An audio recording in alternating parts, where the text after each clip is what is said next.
जय श्री राम प्यारे भक्तों। आज हम जानेंगे कि हनुमान जी पंचमुखी क्यों हुए। लंका में महाबलशाली मेघनाद के साथ भीषण युद्ध हुआ, जिसमें अंततः मेघनाद मारा गया। रावण, जो अब तक अहंकार में डूबा हुआ था, रामसेना और विशेष रूप से लक्ष्मण के पराक्रम को सुनकर चिंतित हो उठा। रावण की मां कैकसी ने उसे उसके पाताल में बसे दो भाइयों अहिरावण और महिरावण की याद दिलाई। रावण को स्मरण हुआ कि ये दोनों उसके बचपन के मित्र हैं। लंका का राजा बनने के बाद उसने उनकी सुध नहीं ली थी, पर वह जानता था कि अहिरावण और महिरावण तंत्र मंत्र के महान पंडित, जादू टोने के ज्ञाता और मां कामाक्षी के परम भक्त हैं।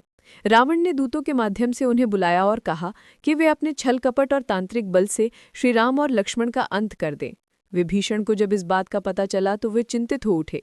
उन्हें लगा कि भगवान श्री राम और लक्ष्मण की सुरक्षा और सुदृढ़ करनी पड़ेगी। उन्होंने ये जिम्मेदारी परमवीर हनुमान जी को सौंपी। राम लक्ष्मण की कुटिया सुवेल पर्वत पर स्थित थी। हनुमान जी ने उनके चारों ओर एक सुरक्षा घेरा खींच दिया, ताकि कोई मायावी राक्षस या तंत्र मंत्र का प्रभाव उस क्षेत्र में प्रवेश न कर सके। अहिरावण और महिरावण वहां पहुंचे, लेकिन उस सुरक्षा घेरे के आगे असफल रहे। तब उन्होंने चाल चली। महिरावण ने विभीषण का रूप धरा और कुटिया में प्रवेश कर गया। राम और लक्ष्मण गहरी नींद में शिलाओं पर सो रहे थे।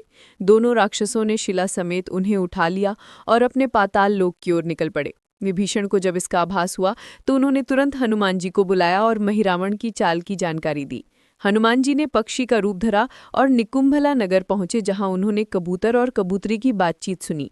वे कह रहे थे कि अब रावण की जीत पक्की है, क्योंकि अहिरावण और महिरावण राम लक्ष्मण को मां कामाक्षी के लिए बलि चढ़ाने ले गए हैं। यह सुनते ही हनुमान जी वायु वेग से रसातल की ओर बढ़े।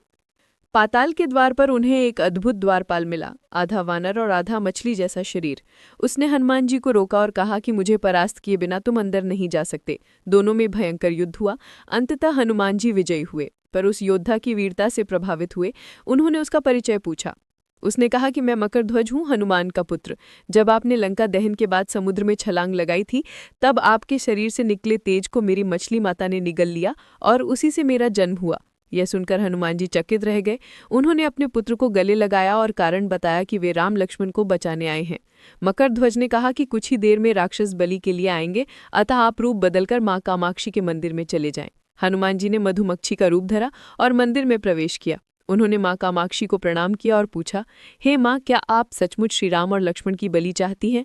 मां ने उत्तर दिया कि नहीं, मैं तो दुष्ट अहिरावण और महिरावण की बलि चाहती हूँ। ये मेरे भक्त तो हैं, पर अधर्मी और अत्याचारी हैं। तुम अपने प्रयास करो, सफलता तुम्हारी होगी।